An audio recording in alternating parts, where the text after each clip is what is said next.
We met Sawmill owner Roy Hyde several months ago, and we were working on a show about a new home where some of Roy's custom milling work was being used. Roy's an interesting character, but what we also discovered was that the source of lumber for his little sawmill also has a pretty interesting twist too.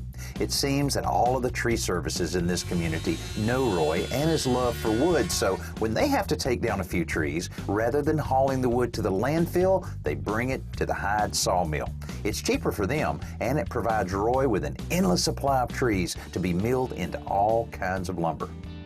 This is some old pecan, and it had to be removed because they were making an addition to their house and they couldn't do it without taking the tree out.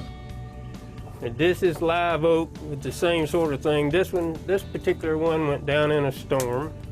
Roy spends a lot of his time milling down trees into lumber that other people will use in their projects. But as you can see, he's a pretty hands-on individual, so he also uses this wood for his own unique creations. See, for instance, this is a piece of pecan here, and this is going to be a friend of mine, a chef friend of mine. This is going to be his cutting board. His cutting board.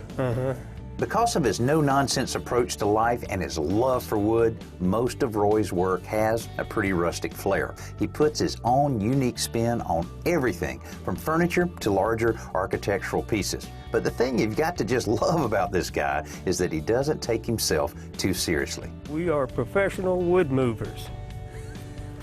And what it boils down to is we pick up a log, we move it up here. We cut it up, we move it over here. We sweep it off, we put it in there, then we take it out of there.